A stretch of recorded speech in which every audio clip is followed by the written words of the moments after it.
ပထမဆုံးသတင်းကဒိုင်ဦးမြို့နယ်ဒုံစီရတစ်ဖက်ကမ်းမှာရှိတဲ့ထင်းကုန်းကျောက်ပုံကနေပြီးတော့တရားမဝင်မောက်ခိုပစ္စည်းဝင်ရောက်နေတယ်လို့ပြောပါတယ်။အဲဒီကနေပြီးတော့နှင်းဝီရွာကိုဖျက်ပြီး DME ကျောင်းတရားကိုဖျက်တယ်။ DME ကျောင်းတရားဆိုတာဒေသခံပြည်သူလူထုနဲ့ပူးပေါင်းပြီးဆောက်လုပ်ထားတဲ့တရားဖြစ်တဲ့အတွက်ကြက်ခိုင်မှုအင်မတန်အားနည်းပါတယ်။ဒီမောက်ခိုဝင်လာတဲ့ကားတွေအနေနဲ့ဒီတရားပေါ်ကိုနှိမ့်စင်တဲ့အမြ5-6စီး9စီးဖြတ်တန်းသွားလာနေပါတယ်။အခွင့်အရေးတာရင်တာတယ်လို့ကားအများပြားဖြတ်တန်းသွားလာတာရှိပါတယ်။အဲ့တော့ဒီချောင်းကူတရားလေးအနေနဲ့ပျက်စီးလို့ဒေသခံပြည်သူတွေကပြောတယ်ပေါ့နော်ချောင်းကူတရားလေးရိုင်းနေဖြစ်လာလို့ပြောတယ်ပေါ့ဒါကဒေသခံပြည်သူတွေဘက်ကကြည့်တာတော့တာမှန်ပဲချောင်းကူတရားလေးတစ်စင်းပဲဒါပေမဲ့နိုင်ငံတော်အနေနဲ့ကြည့်မယ်ဆိုလို့ရှိရင်တော့ညောင်ခါရှည်စစ်စေးဂိတ်ကိုကြော်ဖြတ်မဲ့နော်အဲ့နေရာမလို့အပ်ပဲနဲ့ဒီဘက်ခြမ်းမှာမြစ်ကိုကူပြီးစစ်တောင်းမြစ်ကိုကူပြီးတော့ကုံသွယ်မှုလုပ်နေတဲ့တရားမဝင်ကုံသွယ်မှုလုပ်နေတဲ့တရားတစ်စင်းလို့မြင်ရတယ်နော်နေရာတစ်ခုထွက်ပေါက်တစ်ခုလို့မြင်ရတယ်အဲ့တော့ DME ချောင်းကိုဖြတ်ပြီးတော့ဒီလူလူမြစ်တာတရားကိုတက်တယ်ပြီးလို့ရှိရင်ဒိုင်ဦးမြို့ပေါ်ကနေတစ်ဆင့်တရားမဝင်ကုန်စီတွေပြန်လဲဖြန့်ဖြူးတယ်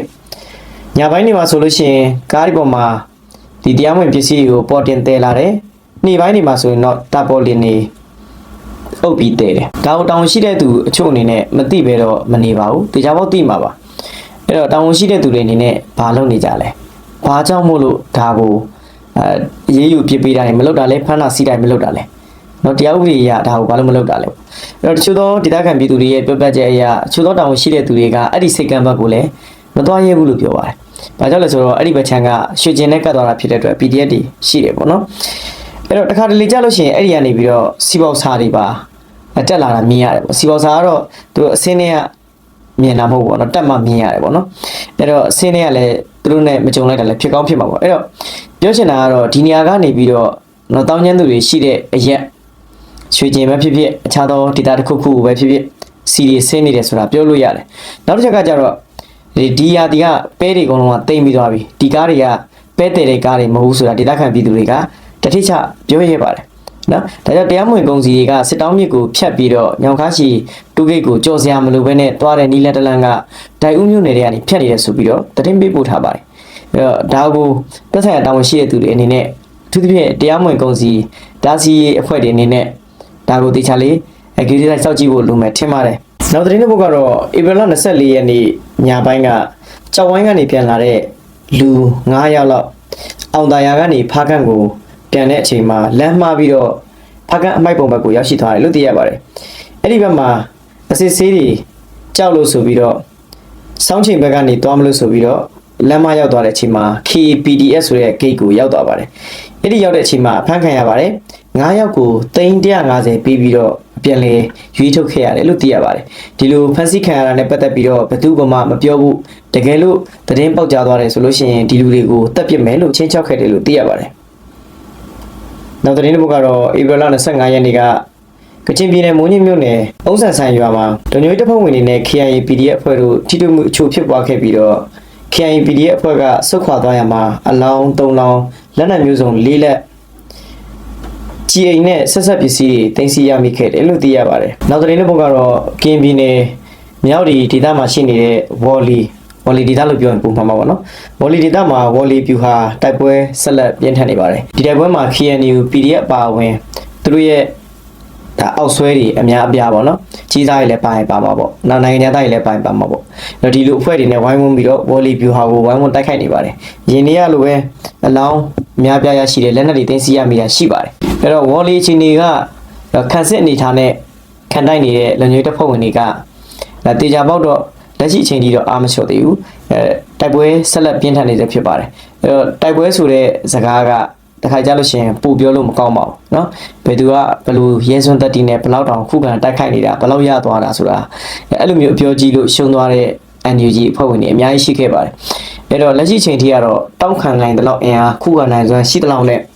ရွရွချွန်ချွန်တွန်းလှန်တိုက်ခိုက်နေတယ်လို့ကျွန်တော်သတင်းရတယ်တက်မတော်ဘက်ကလူကြီးတွေအနေနဲ့လည်းဒီဘော်လီဖြူဟာနဲ့ပတ်သက်ပြီးတော့လေချောင်းပစ်ကူတွေအဆက်မပြတ်ပေးနေတယ်လို့သိရပါတယ်နောက်သတင်းတစ်ပုဒ်ကတော့ဒနင်းပြူမြို့မှာစီမီးလောင်ပါတယ်ဧပြီလ26ရက်နေ့မနက်ပိုင်းမှာမီးလောင်ကျွမ်းမှုဖြစ်ပွားခဲ့တာဖြစ်ပြီးတော့ဆိုင်ကမ်းပေါင်းရာနဲ့ချီမီးလောင်ဆုံးရှုံးမှုဖြစ်ခဲ့ပါတယ်ဒီမီးလောင်မှုကိုမိသက်ရင်14စီးနဲ့ညှိတက်ခဲ့ရပြီးတော့ မင်းကြီးတက်သွားချိန်မှာတော့အနည်းဆုံးဆိုင်ငံရာနဲ့ချီမီးလောင်ပျက်စီးဆုံးရှုံးခဲ့ရတယ်လို့သိရပါတယ်အဲ့တော့ဒီရာသီမှာမီးဘေးနဲ့ပတ်သက်ပြီးတော့အထူးဂရုစိုက်ဖို့ကျွန်တော်သတင်းကြည့်တဲ့ပရိသတ်တွေကိုမှားတယ်အဲ့လိုပဲဒီမီးဘေးကဂရုစိုက်ရတယ်လို့ပဲအပူဒဏ်အန္တရာယ်မြင့်မားနေတာကြောင့်အတက်နိုင်ဆုံးအပြင်မလွယ်မသွေထွက်ရမယ်သူကလွဲပြီးတော့နေဘူးထိတာကိုရှောင်ကျဉ်ကြဖို့လည်းပြောချင်တယ်အပူဒဏ်အန္တရာယ်တအားများနေပါတယ်နောက်ချက်ကကျတော့အရင်ရက်ကအစိုးရအနေနဲ့လက်စစ်တအားတွေပို့ပြီးမှဆိုပြီးတော့ထုတ်ပြန်ခဲ့ပါတယ်အဲ့တော့ဒါနဲ့ပတ်သက်ပြီးပြောရမှာဆိုရင်အဲ့တော့ချို့သောဝန်ထမ်းတွေကိုတော့ထိခိုက်စေဖို့မရည်ရွယ်ခဲ့ပါဘူးဒါပေမဲ့မင်းညကတော့တကယ်ဖြစ်သွားခဲ့တယ်ပေါ့တကယ်ဖြစ်သွားတယ်ဆိုတာ line fault ဖြစ်တယ်ပေါ့နော်အဲ့တော့ဒါမျိုးဖြစ်တာကတော့ပြောလို့မရနိုင်ငံလုံး system breakdown ဖြစ်တယ်ပေါ့နော်ဒါကတော့သိအပြစ်ပြောစရာမရှိပါဘူးအဲ့တော့ကျွန်တော်ရန်ကုန်ကိုရောက်သွားတဲ့အချိန်မှာကျွန်တော်မိတ်ဆွေအိမ်ကိုသွားလဲပါတယ်သွားလဲတဲ့အချိန်မှာမီးကကျွန်တော်ထိုင်နေတဲ့တနာရီခွဲလောက်အတွင်းမှာကို10ချိန်လောက်လာပါတယ်ဝမ်းသာစရာကောင်းပါတယ်နော်ခဏလာတယ်ပြန်ပြတ်သွားတယ်စကားပြောနေရင်ခဏလာတယ်ပြန်ပြတ်သွားတယ်ဒီလိုအခြေအနေမျိုးကိုကျွန်တော်10ချိန်လောက်ကြုံခဲ့ရပါတယ်မင်္ဂလာတုန်းပါနော်ဒါကတကယ်ဖြစ်ပျက်တဲ့အခြေအနေဖြစ်ပါတယ်ဘာကြောင့်လဲအဲ့တော့ဥပါလို့ဖြစ်လို့လားဒါမှမဟုတ်လို့ရှင်လက်စစ်နဲ့ပတ်သက်တဲ့တခုခုဖြစ်လို့လားအဲ့တော့ဒီလက်စစ်နဲ့ပတ်သက်တဲ့သက်ဆိုင်ရာဌာနတွေအနေနဲ့မြို့နယ်လိုက်အချို့လဲတွေ့ပါတယ်နော် EBCD တင်ထားတာတွေ့ပါတယ်သူတို့အချိန်မီသူတို့ update ပေးနေတယ်ပေါ့နော်အဲ့တော့ဒီလို update information တွေကိုမြို့နယ်လိုက်လုပ်ထားရင်မကောင်းဘူးလားအဲ့တော့ဘယ်လမ်းကနော်ဘယ် line အဆင်မပြေလို့ဘာဖြစ်သွားပါလဲအဲ့အတွက်မီးပြတ်သွားပါတယ်ပေါ့အဲ့တော့ဒီလိုခဏ error ဖြစ်နေတာကဘာကြောင့်လဲဒါလည်းပြန်ဆန်းစစ်ဖို့လိုမယ်နိုင်ငံတော်ကနေပြီးတော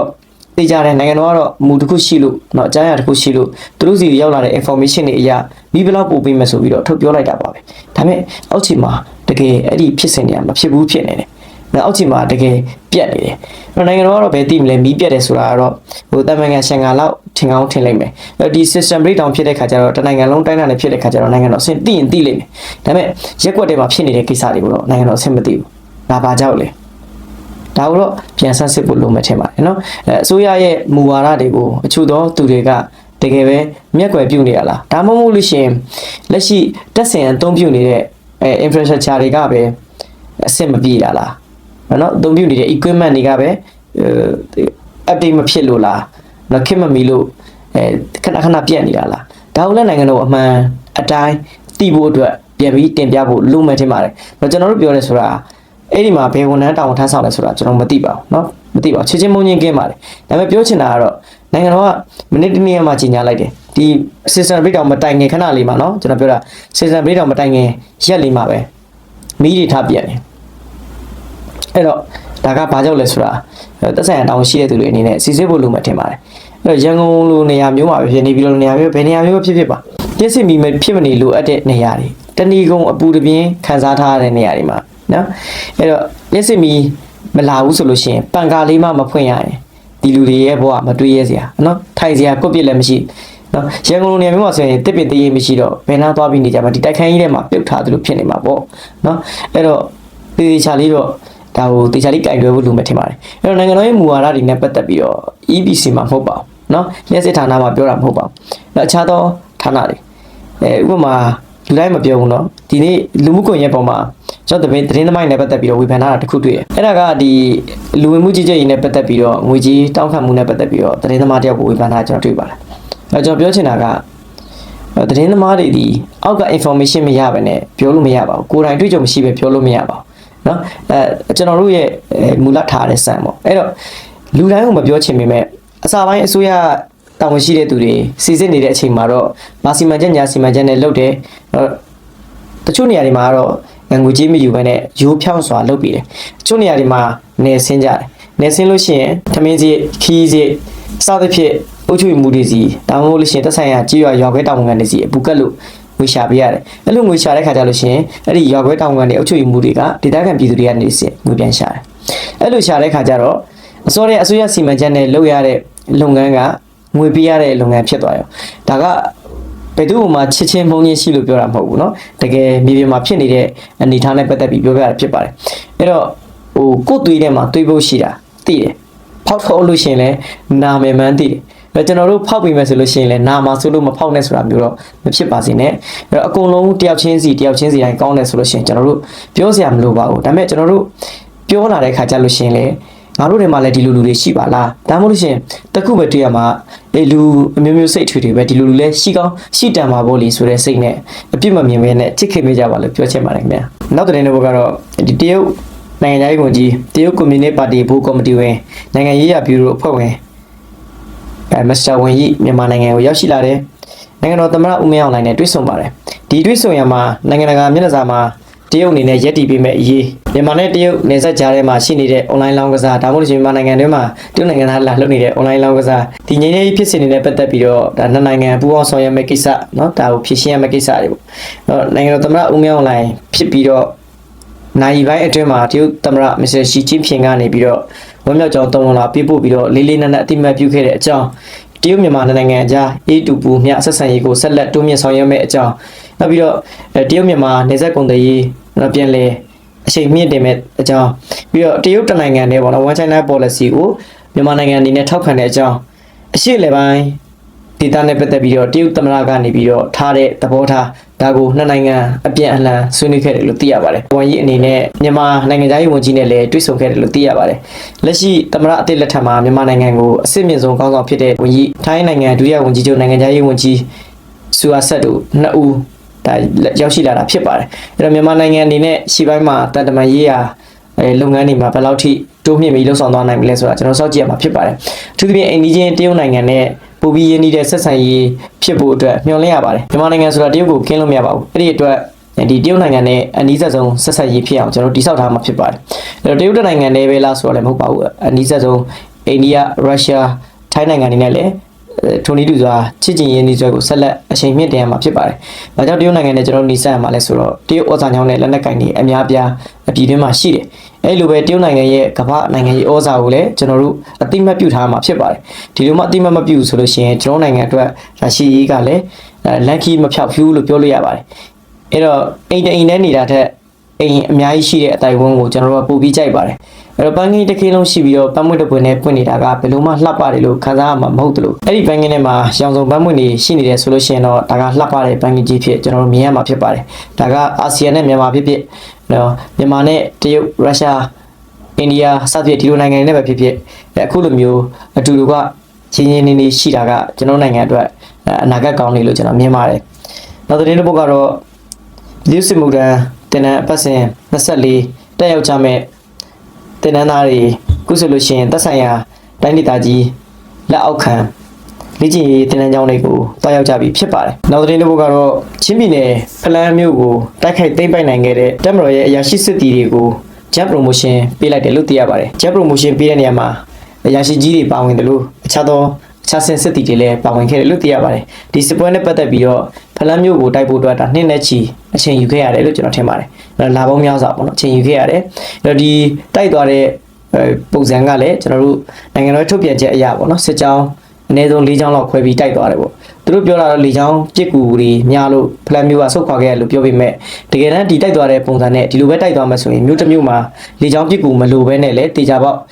်မြို့တစ်မြို့ကိုတိမ့်နိုင်တဲ့အနေအထားဖြစ်ပါတယ်။နောက်သတင်းတစ်ပုဒ်ကတော့မြန်မာနိုင်ငံမှာ73စီနောက်ထပ်ရဲ60စာဖူလုံမှုရှိတဲ့အထိဖြည့်တင်းထားတယ်လို့ပြောပါတယ်။တူလောင်ထားတယ်ပေါ့နော်။လက်ရှိမြန်မာနိုင်ငံမှာ73စီ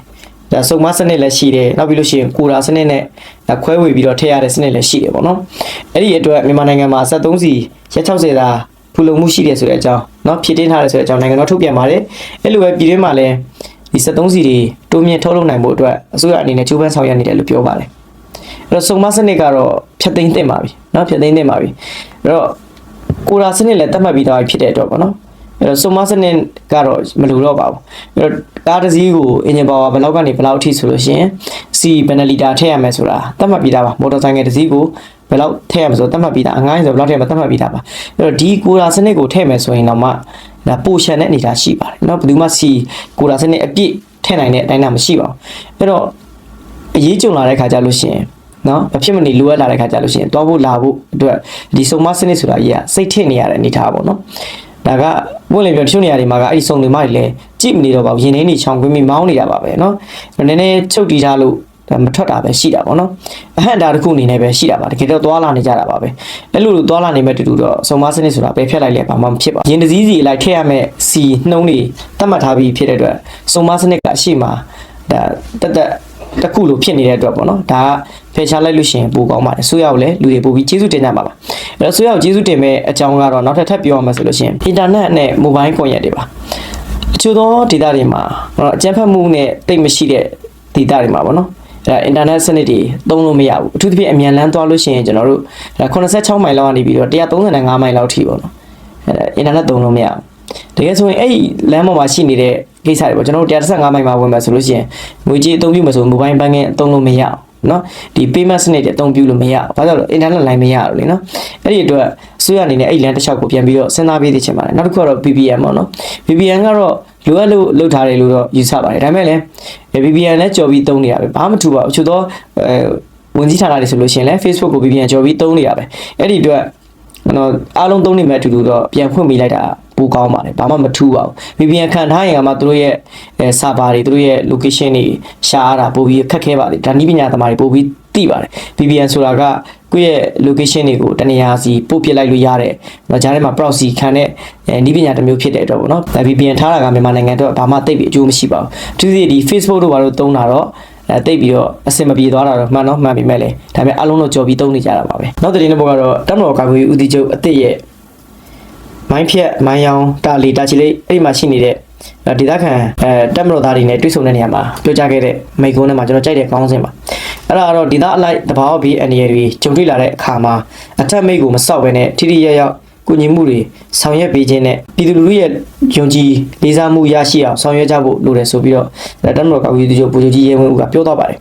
ဒါကဟိုရင်တော့ကလည်းကျွန်တော်ကြားဖို့နေကြစကားပဲဖြစ်ပါတယ်နော်ဒီလိုလဲအစတွေကလှုပ်ဆောင်နေစေဖြစ်ပါတယ်နော်လှုပ်ဆောင်ခဲ့တာလည်းဖြစ်ပါတယ်အခုပြောခဲ့တော့ပို့ပြီးတော့ remind ဖြစ်တာပေါ့လက်ရှိတပ်မတော်ရဲ့ခေါင်းဆောင်တစ်ကပြည်သူလူထုကိုကူညီဖို့အတွက်မင်းတို့အထက်မိတ်ကိုစောက်စရာမလိုဘူးထိရောက်တဲ့ကူညီမှုတွေဆောင်ရွက်ဖို့လိုတယ်ဆိုတာကိုတခါတည်းပြောသွားတာဖြစ်ပါတယ်နောက်သတင်းတစ်ပုဒ်ကတော့ပြီးခဲ့တဲ့ရက်ပိုင်းကပကူနေပြီးတော့အဆက်မှာရှိနေတဲ့လူမျိုးစခန်းတစ်ခုကို KNU နဲ့တူလန်အောက်ခ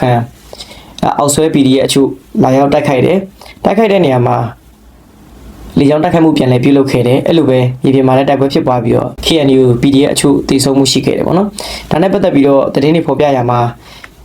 ခေတ်ကတော့တိုက်ပွဲဖြစ်ပွားခြင်းမရှိဘဲနဲ့စစ်တပ်ကလေရင်နေနဲ့ပုံကျဲတယ်ပေါ့နော်ခလေးငယ်တူပါဘာညာတည်ဆုံပေါ့အမေအခြားသောသတင်းဌာနတွေမှာတော့နေပြီးတော့ပကူးကရဲ့အဆက်မှာတိုက်ပွဲဖြစ်ပွားပြီးတော့လေကြောင်းတိုက်ခိုက်မှုမှာ PDF အများပြားတည်ဆုံခဲ့တယ်ဆိုတဲ့အကြောင်းသတင်းဖော်ပြကြပါတယ်နောက်သတင်းတစ်ပုဒ်တော့ဒါ PNO နဲ့စံကျင်ဘက်ဖွဲ့ဖြစ်တဲ့ PNR ပေါ့နော်ထရင်359ကနေပြီးတော့ဒုတိယမှုစီရှိတဲ့နေမျိုးဥဆောင်ပြီးတော့အင်အား60ကျော်လက်နက်30နဲ့လင်းဝင်ခဲ့ပါတယ်ဒီ PNR တရင်359ကနေမျိုးဥဆောင်တဲ့ဖွဲ့ကလက်နက်ငယ်28လက်ပစ္စတို3လက်လက်ပစ်ပုံ17လုံးနေမိုင်းအကြီး2လုံးနေမိုင်းအတီ1လုံးဆက်သွယ်ရေးဆက်1လုံးနဲ့ဧပြီလ25ရက်နေ့ကမတ်တမတော်စီကိုအလင်းဝင်ခဲ့တာဖြစ်ပါတယ်သူတို့ကိုတောင်ကြီးမှာအခမ်းအနားနဲ့ကျူဆိုခဲ့ကြတယ်လို့သိရပါတယ်နောက်သတင်းတစ်ပုဒ်ကတော့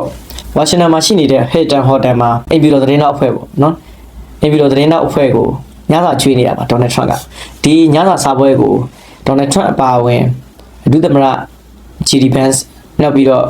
့အခြားသောတာဝန်ရှိတဲ့သူတွေ PHS တို့ဘာတို့မာကိုရိုဘီယိုတို့ဒီလိုစသဖြင့်တက်ရောက်ကြပါတယ်